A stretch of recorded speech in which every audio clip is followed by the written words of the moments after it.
ناوم عباس محمد صالح ياسينة،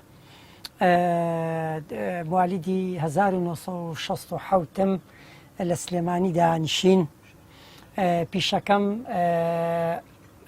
کتێب فرۆشتنە لە بەردەرکی سەرای سلێمانی و من نزیکەی 55 ساڵە لەگەڵ ئەم پیشە خەریکم. ماوەی ئەم 55 ساڵە هەستاوم بە پاراستنی زۆربەی کتێبی نووسەرانمان، زۆربەی بەرهەمی جیهانیمان، خزمەتکاری مرۆڤایەتیمان. ماوەی ئەم 55 ساڵە ئەم کتێبانەی کە من لێرە کۆم کردوتەوە لە دڕین و لە فڕێدان و لە ژێرخۆڵکردن و ژێر عەرزکردن و لە سووتان و لە لافا و لەم شتانە هەمووی پاراستومە بە ماوەی ئەم 33 ساڵە. و لێرە بە شێوەیەکی ماندووبوونێکی خۆم یعنی هەست بەو ماندووبوونە بەو حەدە ناکەم، چونکە لە پێناوی خزمەتی ڕۆشنبیرکردن و لە پێناوی پاراستنی ئەم سامانە نیشتیمانیە گەورە، ئەم سامانە نیشتیمانیە گەورە بە ئەرک و ماندووبوونێکی زۆر خڕکراوەتەوە.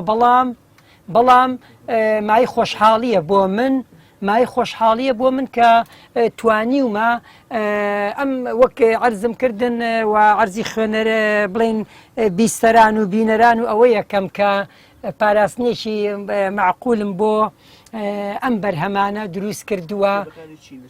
بنمونە مثلەن ئەو بەشانەی من هەمووی خانە هەموویم جیا کردوونەتەوە و لەو جیاکردنەوانە بە نمونە مەسەلەن بەشێکی فەلسەفی، بەشی ئاینی بەجیا، بەشی مێژووی ئاوها بەجیا، بەشی زمانەوانی لەم سەر بۆ ئەو سەر بەجیا، بەشی مێژووی ئاوانی تێکەڵی لە ناو بابەتەکانە نین.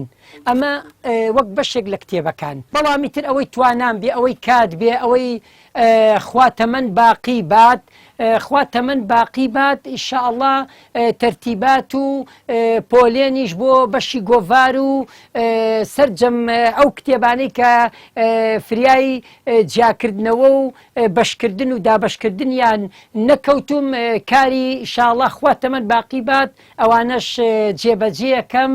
و ئیتر یعنی ئەو ئیشەش من هەر خۆمم لەناو ئەم کارە ماڵی بچوو کردێتەوە، بەس ئیتر خێزان و مناڵ و شتەکانیشم لەبەر دڵی من زۆر کات لەگەڵ داوای منە هەر ڕازی بوون و لەگەڵ منە یعنی چونکە خۆم پێم خۆش بۆ ئەوە تا ڕادەیەک توانیویانە لەگەڵما هەڵکەن و یعنی بەڕاستی